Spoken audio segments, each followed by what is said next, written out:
नमस्कार साथियों, गौरव ज्ञान धारा में आप सभी का स्वागत है।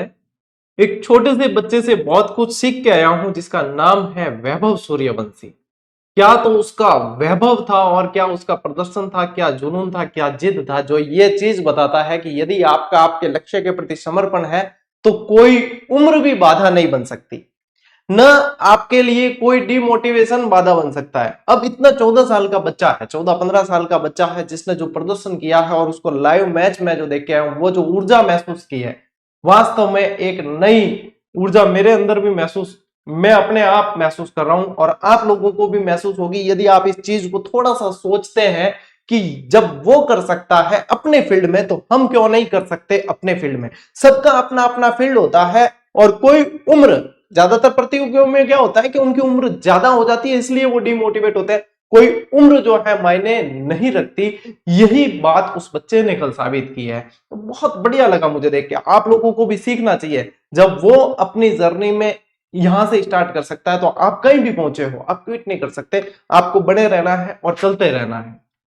यही चीज जो है कहीं ना कहीं से कुछ ना कुछ चीजें सीखने को मिलती है हमें। हर व्यक्ति हमें कुछ ना कुछ सिखाता है और अपने सीखने की जो है मैं ये कहूंगा गुंजाइश हमेशा रहनी चाहिए, तभी व्यक्ति आगे बढ़ सकता है। बहुत अच्छा लगा कल का वो मैच देख के। हल्ला बोल हमने भी बहुत किया स्टेडियम के अंदर और अपने अंदर के बच्चे को जिंदा रखा और वो महसूस किया वहां पे कि प्रोफेशन आपका कुछ भी है लेकिन आप जब ऐसी परिस्थितियों में तो आपके अंदर का बच्चा जाग जाता है। चलिए साथियों, ये चीजें तो चलती है लेकिन मैं नहीं चाहता कि आप लोगों की क्लास में कोई व्यवधान हो, इसलिए मैं जैसे आया हूं मैं सीधा आ गया हूं स्टूडियो के अंदर और आप लोगों की क्लास जो है कंटिन्यू देनी मुझे बहुत जरूरी है, क्योंकि ये मेरी नैतिक जिम्मेदारी है। कोई किसी तरह का प्रेशर नहीं, लेकिन नैतिक जिम्मेदारी है कि ये विद्यार्थी मेरे पर विश्वास रख के बैठे कि आज भी क्लास तो आनी ही आनी है।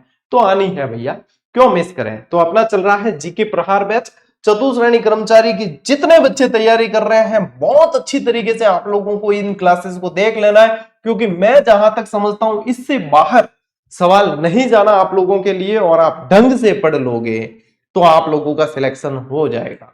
ठीक है, तो आज ये पार्ट 2 है अपना अभ्यारण्य से रिलेटेड। और मैंने वैसे कल बताया था, कई सारे विद्यार्थियों ने शायद ध्यान नहीं दिया हो कि ये डायरेक्ट टॉपिक नहीं दिखेगा आप लोगों को, लेकिन वन संपदा जहां दे रखी होती है लिंकिंग टॉपिक है। एक दो कमेंट कल भी आए थे, गुरुजी ये टॉपिक तो है ही नहीं। बेटा तुझे लगता है कि नहीं है तो तुम मत पढ़ना, ये 2-3 क्लासेस जो आएगी स्किप कर सकता है, लेकिन मैं नहीं कर सकता, क्योंकि मुझे पता है जो अनुभव मैंने लिया है उसके अनुसार प्रश्न बनते हैं। तो मैं ये रिस्क नहीं ले सकता मेरे यहां से नियमित पढ़ने वाले बच्चों के लिए। तो आप में से किसी को भी लगे कि ये नहीं है तो भैया अपना स्वतंत्र निर्णय कि आप मत पढ़ाना, लेकिन मुझे पढ़ाना पड़ेगा क्योंकि मुझे लगता है कि इसमें से प्रश्न आएंगे। ठीक है, दैट्स इट। चले आगे बढ़े। चलिए, राजस्थान के अभ्यारण्य इससे पहले मैं बेसिक सारा का सारा बता चुका हूं और अब अपन पढ़ रहे हैं एक एक अभ्यारण्य को ढंग से पढ़ेंगे। देखो पूरे 27 के 27 तो इसमें नहीं पढ़ेंगे, उनमें तो कुछ के तो स्थान ही ध्यान रखना है, लेकिन जहां पे डिटेल पूछी जाती है वो डिटेल में सारी की सारी आप लोगों को पढ़ाने वाला हूं। तो बढ़िया तरीके से पढ़ो, व्यवस्थित तरीके से आगे बढ़ो। लीजिए पहली स्लाइड आप लोगों के लिए ये रही। ठीक है, देखो सबसे पहला ये राष्ट्रीय मरु उद्यान ये धोखा देता है। ठीक है, धोखा कैसे देता है, इसका ये सिर्फ नाम है। ठीक है, राष्ट्रीय मरु उद्यान ये राष्ट्रीय नहीं है, ये राष्ट्रीय उद्यान का दर्जा, इसे नेशनल पार्क का दर्जा नहीं प्राप्त। कई बच्चे भ्रमित होते हैं क्योंकि रील्स बहुत ज्यादा चलती है इंस्टा पे, यूट्यूब पे, शॉर्ट्स वीडियो से रिलेटेड। मैं ये नहीं कहता नहीं देखनी आप लोगों को वीडियो, मतलब एजुकेशन से रिलेटेड जो रील्स चलती है वो नहीं देखनी, फायदा करती है, लेकिन थोड़ा सा आप लोगों को पता होना चाहिए क्या फायदा कर रही है क्या नहीं। वहां पे कई जगह मैंने भी देखा 5 नेशनल पार्क है राजस्थान के अंदर, एक सरिस्का को जोड़ देते हैं, किसको जोड़ देते हैं भैया, क्यों? जब ऑथेंटिक जानकारी नहीं है तो क्यों क्यों भ्रमित करना है किसी को। तो यहाँ पे 5 नहीं है, राष्ट्रीय पार्क 3 है, रकेमू, सबको 80, 81, 12 बताया है लास्ट क्लास में। तो यहाँ पे जो है व्यवस्थित तरीके से ध्यान देना है कि अपने 5 नहीं है, अपने कितनी है, अपने कितनी है भैया अभ्यारण्य कितने हैं, नेशनल पार्क 3 है। ठीक है, अब देखो ये सिर्फ नाम मात्र का है, इसके मतलब नेशनल पार्क में शामिल नहीं है। इसका एरिया पूछे कि ये है कहां, तो ये जैसलमेर बाड़मेर है, या फिर आप लोगों के ऐसे भी प्रश्न आ सकता है कि ये कहां है, तो ये पश्चिमी राजस्थान में है।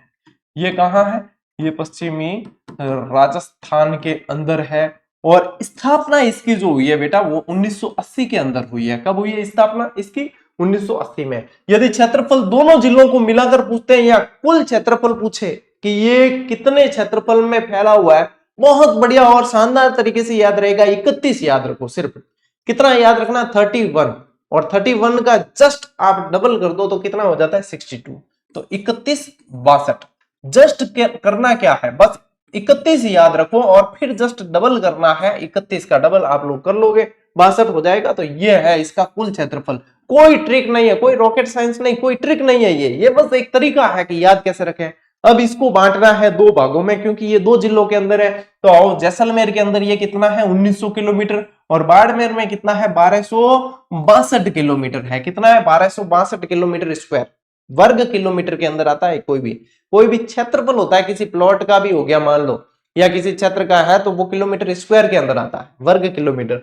तो 1900 तो है जैसलमेर के अंदर, क्योंकि जैसलमेर बड़ा है, तो ज्यादा कहां आएगा जैसलमेर के अंदर। उसके बाद बाड़मेर जैसलमेर से छोटा है, तो 1262 इसके अंदर। टोटल पूछे तो 31 62, 31 याद रखो इंटू 2 62। ठीक है, हो गया, इज दैट क्लियर। राजस्थान का सबसे बड़ा अभ्यारण्य आप लोगों को पूछे क्षेत्रफल की दृष्टि से, तो वो यही है।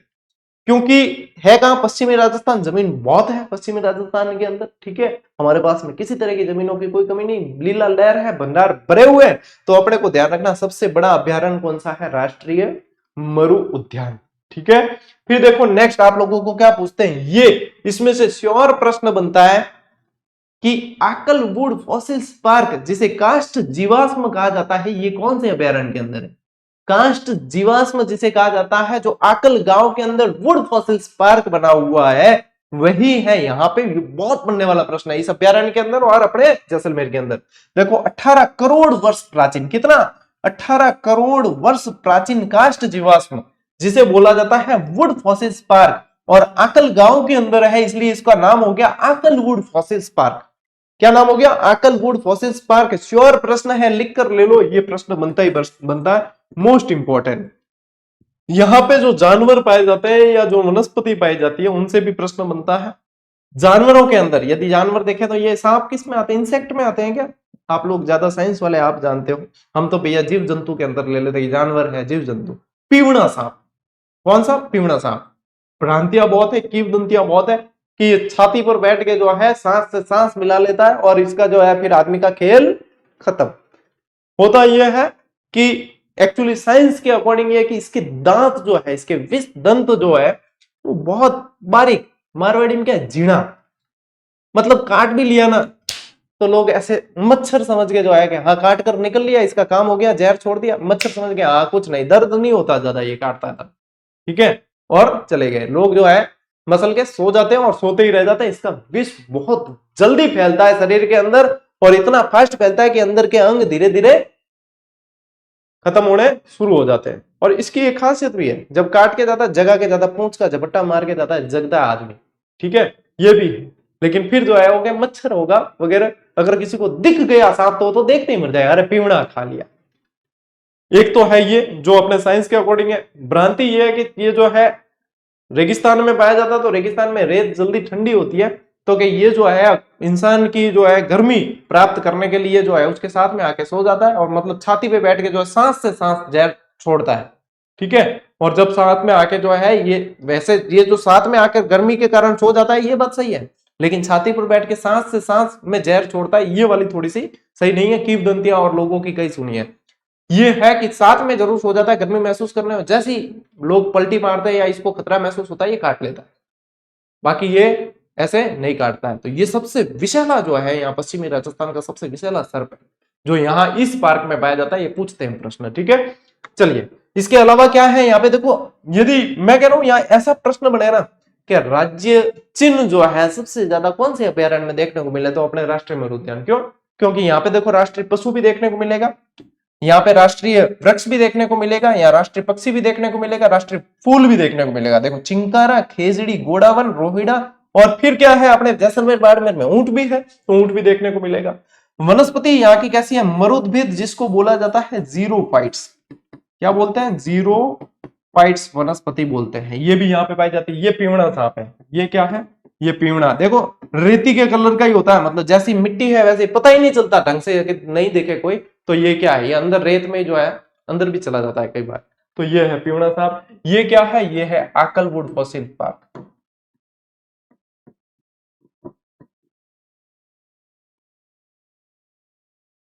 बहुत बढ़िया। वन्य जीव अभयारण्य पढ़ो, आनंद आता है क्योंकि प्रकृति को जानने का मौका मिलता है। वनस्पति भी पढ़ते हैं, प्रकृति को महसूस करने का मौका मिलता है, वो पॉजिटिविटी मिलती है इन टॉपिक्स को पढ़ने पर भी, है ना।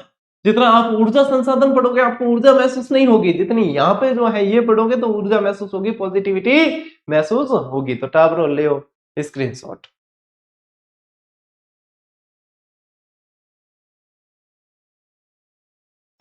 बढ़ा आगे। रणथंबोर अभयारण्य पूरा का पूरा मोस्ट इंपोर्टेंट, पूरा मोस्ट इंपोर्टेंट। सबसे पहला प्रश्न जो आप लोगों के चतुर्थ श्रेणी कर्मचारी के अनुसार मोस्ट इंपोर्टेंट है, दैट इज कि ये कहां है? ये है सवाई माधोपुर। रणथंबोर अभयारण्य कहां है? सवाई माधोपुर के अंदर।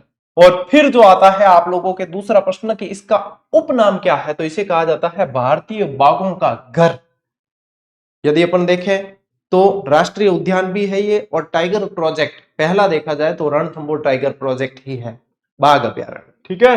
अभयारण्य का दर्जा इसे मिला है 1955 में। ये अलग अलग याद करने पड़ेंगे। देखो अभयारण्य 1955 है, टाइगर प्रोजेक्ट बना है 1973, जब से टाइगर प्रोजेक्ट लागू हुआ है मैंने बताया था आप लोगों को। और राष्ट्रीय उद्यान का दर्जा मिला है 1980, 1980 के अंदर इसे राष्ट्रीय उद्यान का दर्जा मिला है। ठीक है टाब्रो। टाइगर मैन, मोस्ट इंपोर्टेंट सवाल, टाइगर मैन के नाम से किसे जाना जाता है? कैलाश सांखला को जाना जाता है। ठीक है। मोस्ट इंपोर्टेंट प्रश्न, किसे टाइगर मैन? देखो मैंने आपको जोहड़े वाले बाबा बताए थे, राजेंद्र सिंह। ठीक है। अपने जो है ये सारे आप लोगों को पूछते, पेड़ वाले बाबा कागपुरी, ठीक है, किशनलाल सोली, रेल वाले बाबा, ये टाइगर मैन। ठीक है। तो ये इनको सबको आपको याद रखना बहुत जरूरी है। टाइगर मैन, कैलाश सांखला, इनके प्रयासों से बाघ परियोजना लागू हुई थी। ठीक है। टाइगर प्रोजेक्ट, आपको फोटो भी बताया मैंने।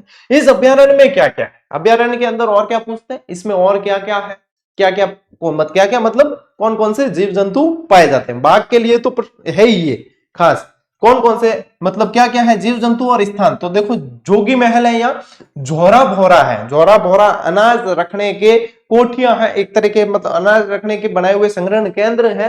त्रिनेत्र गणेश मंदिर है, देखो त्रिनेत्र गणेश मंदिर। यहां अभी हाल ही में कुछ दिन पहले एक दुखद घटना हुई है, जो एक बच्चे को शिकार बनाया है एक बाघ ने। यानी कि एक ये जा रहे थे अपना ये बच्चा जो है ये कोई तीसरी चौथी में पढ़ता था, और ये जा रहे थे पत्रिका रखने त्रिनेत्र गणेश मंदिर, क्योंकि कहीं भी शादी होती है तो पहली पत्रिका त्रिनेत्र गणेश मंदिर के नाम रखी जाती है, वहीं पे रखते हैं। वैसे जंगल से रास्ता है, वहां से जा रहे थे, जो बाघ ने हमला करके उस बच्चे को मार दिया।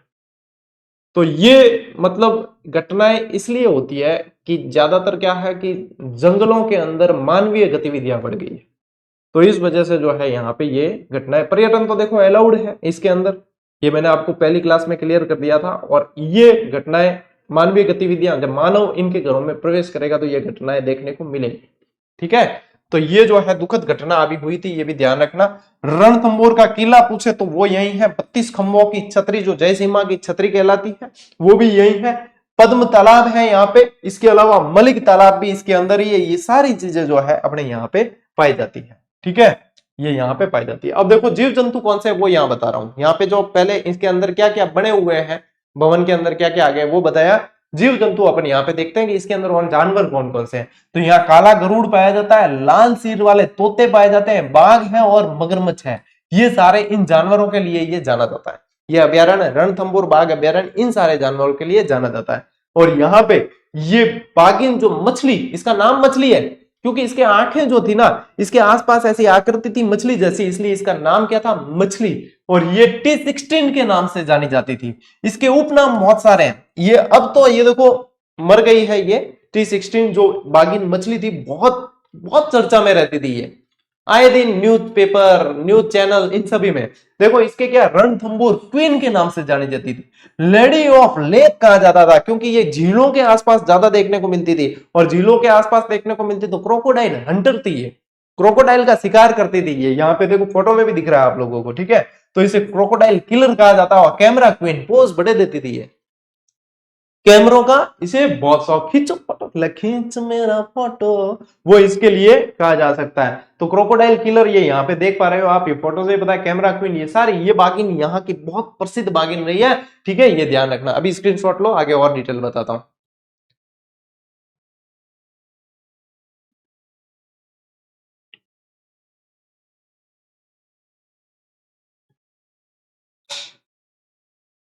लो उठा ब्रो, ये देखो, ये लेडी ऑफ लेक कौन सी है? बाघिन मछली। 2013 मछली के नाम डाक विभाग ने टिकट जारी किया। बताओ, थारे और हमारे नाम माता नहीं करे, मछली कौन है? मछली के नाम, यानी कि मछली कौन है? बाघिन है, जो आपको यहाँ पे दिख रही है, देखो ऐसे पोज देती थी ये, इसलिए इसको क्या कहा जाता? कैमरा क्वीन कहा जाता था। ठीक है, देखो लाइफ टाइम अचीवमेंट अवार्ड से इसे नवाजा जा चुका है, क्रोकोडाइल किलर के नाम से इसे जाना गया है, और मौत के बाद 70 जवानों ने गार्ड ऑफ ऑनर दिया था।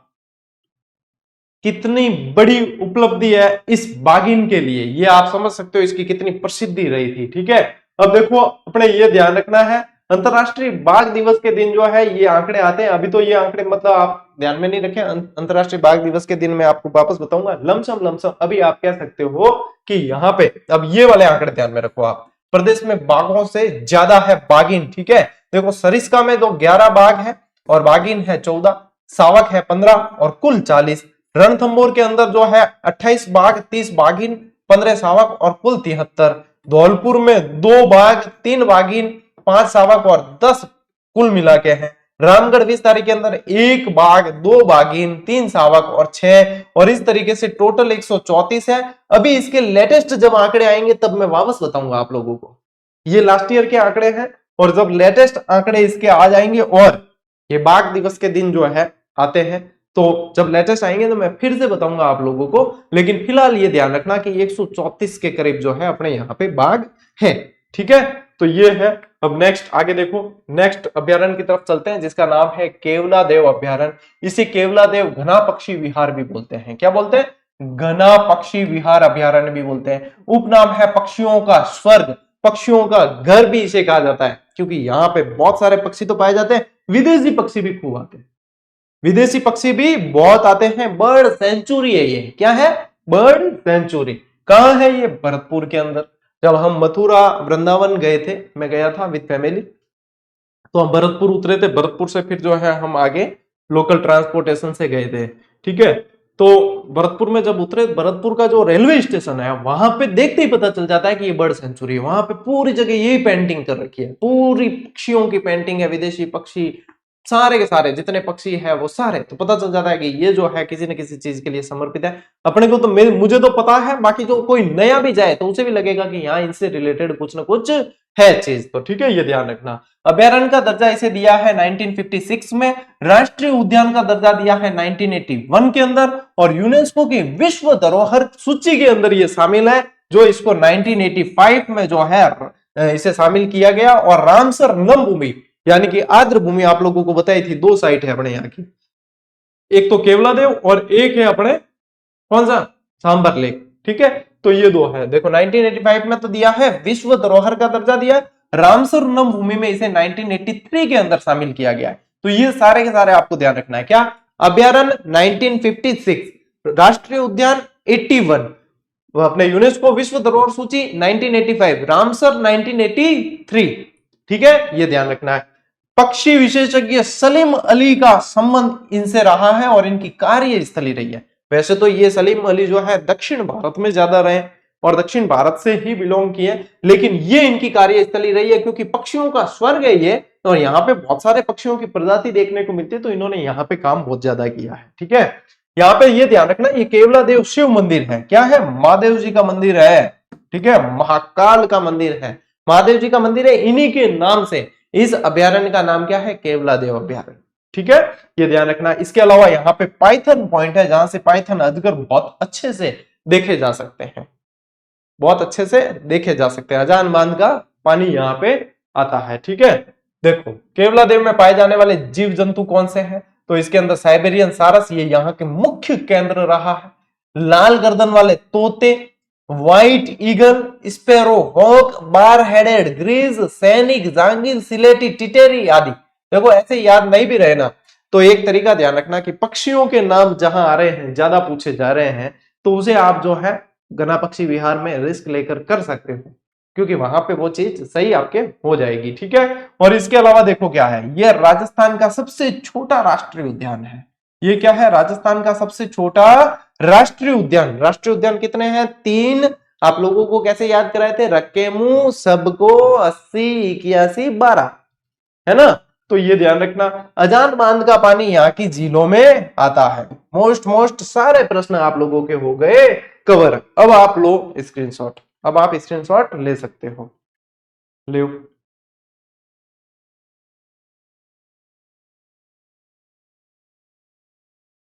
लेटा ब्रो, आगे बढ़ा। मुकुंदरा हिल्स अभ्यारण्य, ये सारे मोस्ट है जो मैं पहले करवा रहा हूं, ये सारे के सारे मोस्ट इंपॉर्टेंट अभ्यारण्य आप लोगों के लिए। मुकुंदरा हिल्स अभ्यारण्य को मुकुंदरा दर्रा अभ्यारण्य के नाम से भी जानते हैं। ठीक है, देखो उपनाम दर्रा अभ्यारण्य भी कहते हैं। स्थान पूछे तो कोटा झालावाड़ चित्तौड़गढ़, ये कहां है, कोटा झालावाड़ चित्तौड़गढ़ इसका क्षेत्र रहा है। अभ्यारण्य का दर्जा 1955 में दिया है। राष्ट्रीय उद्यान का दर्जा 2012 में।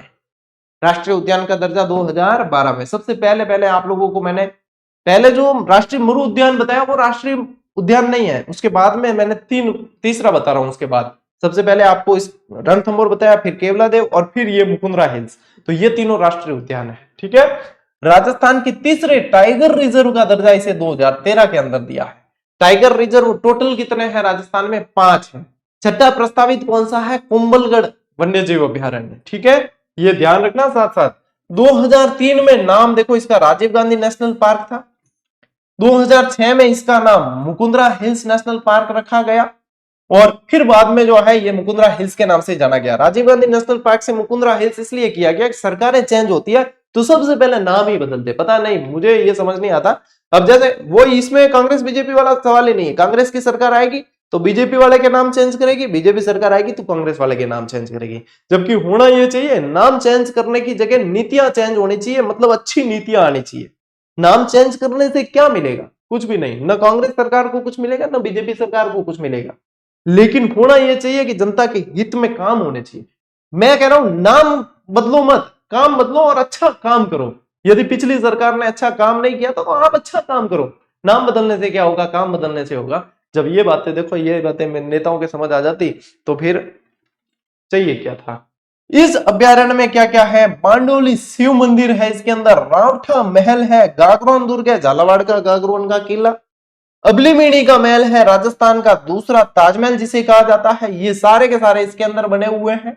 और मुकुंदरा हिल्स में पाए जाने वाले जंतु कौन कौन से, जानवर कौन से हैं, तो घड़ियाल है, सारस है, गागरोनी तोते जिसे क्या कहा जाता है, अलेक्जेंड्रिया पैराकिट, हीरामनी तोता भी इसे बोलते हैं, और ये बोलने वाला तोता है।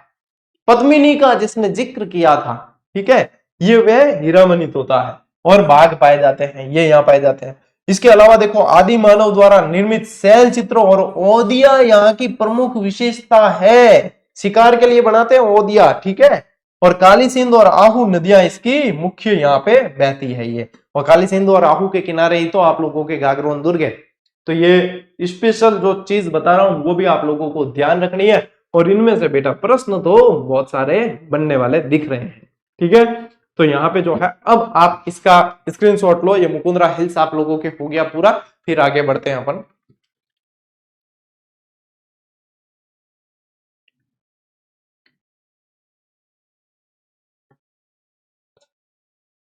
चलो फिर आते हैं अपना अगला जो मुख्य अभ्यारण्य वो है ताल छापर। ताल छापर से आप लोगों के प्रश्न जो है काले मृग, कृष्ण मृग या काले हिरण, छोटे हिरण होते हैं ये, इनसे संबंधित प्रश्न बनेगा। ताल छापर कहे तो सीधा याद रखना चूरू। कहां है, चूरू। उपनाम काले हिरणों की शरण स्थली, कृष्ण मृगों का स्वर्ग और द्रोण नगर के नाम से इसे जाना जाता है। ये देखो कृष्ण मृग का फोटो है यहाँ, और ये है कहां पूछे तो चूरू, ठीक है। क्या है, चूरू के अंदर। ताल छापर चूरू, डायरेक्ट ही याद रखो। और यहाँ कूर्जा पक्षी, जो विरह गीत आप पढ़ते हो ना, कूर्जा विरह गीत अपने लोक संस्कृति के अंदर पढ़े हैं। कूर्जा विरह गीत, विरहणी विरह गीत गाती है अपने जो है प्रीतम को ध्यान में रखते हुए, प्रियतम को, ठीक है, प्रीतम नहीं, प्रीतम को छोड़ो, जाके मेरे को क्यों ध्यान रखे, प्रियतम को ध्यान में रखकर प्रेयसी जो गीत गाती है कुर्जा गीत, वो कुर्जा पक्षी यहाँ पे पाया जाता है। जबकि कुर्जा किन लेना देना नहीं, बिन प्रियतम बारे गयो है आप अटे कुर्जा किन लेना देना नहीं, पर तो भी कुर्जा मतलब संदेश वाहक बना, ध्यान में रखे कि कुर्जा मेरी जो है बात भी तक पहुंचा दे। ठीक है, और क्या है, कृष्ण मृगों के लिए जाना जाता है। देखो, कुर्जा थे आकाश में कित जाओ की काम, इन दर्रो संदेश डो पहुंचावन उद्धाम। मतलब प्रेयसी बैठी है, कुर्जा को कह रही है मेरा संदेश जो है मेरे प्रियतम तक पहुंचा देना। क्यों, व्हाट्सएप को नहीं कहे, आजकल आएगा व्हाट्सएप वगैरह, नहीं पहले तो कुर्जा बहुत परेशान होते थे, है ना। मोचिया साइप्रस घास यहाँ पाई जाती है, और ये घास जो है इन कृष्ण मृगों को बहुत प्रिय होती है। इस घास के कारण ये कृष्ण मृग यहाँ पे ज्यादा पाए जाते हैं। ठीक है, ये भी ध्यान रखना। 2021 में यहाँ वन्य जीव प्रबंधन एवं रेगिस्तान परितंत्र प्रशिक्षण केंद्र की स्थापना भी की गई थी, और ये भी जो है आप लोगों को ध्यान में रखना है। ठीक है, लियो टाब्रो स्क्रीनशॉट अब ले सको थे। नेक्स्ट देखो, सीता माता अभयारण्य, उपनाम है चीतल की मातृभूमि। ठीक है, चीतल की मातृभूमि यानी चीतल जो है यहाँ ज्यादा पाए जाते हैं। ये है कहाँ, चित्तौड़गढ़, प्रतापगढ़, उदयपुर और सलूम्बर में फैला हुआ है, लेकिन 85% आप देखोगे तो प्रतापगढ़ के अंदर ज्यादा है। 85% तो प्रतापगढ़ में ही है। अरावली और विंध्याचल की संक्रांति क्षेत्र में है। संक्रांति किसे बोलते हैं, जब कोई चीज कहीं से क्रॉस करे, यानी कि अरावली पर्वतमाला है और विंध्याचल पर्वतमाला है, इन दोनों का यदि संक्रांति क्षेत्र यानी मिलने वाला या क्रॉस करने वाला क्षेत्र है, उस क्षेत्र में फैला हुआ है ये सीता माता अभ्यारण्य। यहाँ एंटीलोप चौसिंगा पाए जाते हैं। अभी अपन ने पढ़ा ना, चीतल की मातृभूमि है, ये एंटीलोप चौसिंगा यहाँ पे पाए जाते हैं। और ये मोस्ट इंपॉर्टेंट है, यहाँ पे पाई जाती है उड़न गिलहरी। ये देख रहे हो, उड़ती नहीं है ये, लेकिन ये जो इसके ये जो दे रखे हैं ना पंख टाइप, ये छलांग बहुत लंबी लगाती है, और इसमें इसका ये जो इसका ये यहाँ पे जो ये दिख रहा है आपको पंख जैसा है आकृति, ये इसे हेल्प करती है बहुत। ऐसा लगता है जैसे उड़ रही है, इतनी लंबी, मतलब उड़ेगी, आप ऐसे नहीं कहे पक्षियों के जैसे उड़ रही है, वैसे नहीं, एक पेड़ से दूसरे पेड़ पे छलांग बहुत जबरदस्त लगाती है, और ऐसे ही लगता है जैसे उड़ रही है। महुआ के पेड़ पे ये ज्यादा पाई जाती है। ठीक है, ये ध्यान रखना। तो उड़न गिलहरी यहाँ की प्रसिद्ध है, विशेषता इसकी सर्वाधिक जैव विविधता इसके अंदर है। सागवान के वृक्ष, लवकुश नामक झरने और दुर्लभ औषधियों के लिए ये प्रसिद्ध है। ये जो है ये अभ्यारण्य दुर्लभ औषधियां, उड़न गिलहरी, चीतल, ये सारे जो है आप लोगों को ध्यान में रखना है। ये चूरू वाला जो ताल छापर अभ्यारण्य, इससे रिलेटेड कुछ भी पूछे तो ये सारी चीजें यहां ध्यान में रखनी है। ठीक है, ले सको स्क्रीनशॉट। चलिए, तो इसी के साथ अपनी ये जो क्लास है वो पूरी हुई, और मैं चाहे कोशिश करता हूं, बाहर हूं या कैसे भी देखो, मैं सोमवार को जैसे कि स्टेडियम में था, लेकिन आप लोगों की क्लास लेकर गया हूं ताकि आप लोगों के व्यवधान नहीं पड़े। अब मैं आकर भी आप लोगों की क्लास दे रहा हूं, इससे ज्यादा कुछ मैं बताना नहीं चाहता हूं। मैं ये चाहता हूं कि आप लोग नियमित रहना सीखो। बहुत सारे हमारे भी समस्या होती है, एक पारिवारिक इंसान है तो उसके बहुत सारे काम रहते हैं, आप खुद इस बात को समझते हो।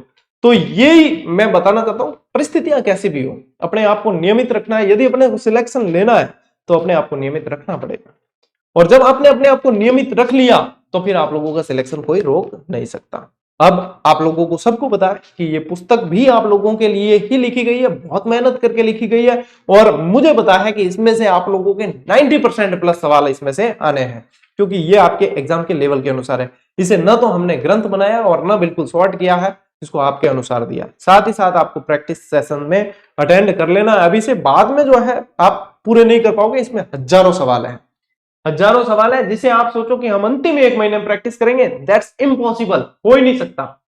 आप नहीं कर पाओगे, इनके सबके ऊपर प्रैक्टिस नहीं कर पाओगे। अभी से करोगे तब आप लोग जो है हर एक प्रश्न पर, हर एक टेस्ट पे 2-3 बार अभ्यास कर पाओगे, और उनमें से आप लोगों को सीधे सीधे प्रश्न देखने को मिलेंगे। और आप लोगों को पता तो चलेगा प्रश्न कैसे बनते हैं। थ्योरी बहुत पढ़ी, प्रश्न बनते कैसे, जब फिर आप लोग बाद में मैराथन देखते हो, 200 प्रश्न, 500 प्रश्न हमने पहले से व्यवस्था कर रखी है आप लोगों के, कि बेटा हजारों प्रश्न है, अभी से प्रैक्टिस करो। बाद में मैराथन में 10-10 घंटे आप लगाओगे कहीं, तो अपने अभी से थोड़ा थोड़ा टाइम निकाल के पढ़ो, व्यवस्थित तरीके से पढ़ो और आगे बढ़ो। ये मास्टर की है आप लोगों के लिए। यदि आप अभी भी इसकी अहमियत नहीं समझते हो तो बेटा मेरे को लगता है भगवान को अवतार लेकर आना पड़ेगा समझाने के लिए। जो संभव नहीं है। तो आज की क्लास में इतना ही, आज के सेशन में इतना ही। अपन मिलते हैं साथियों अगली क्लास में, अगले सेशन में। तब तक के लिए राम राम, जय हिंद।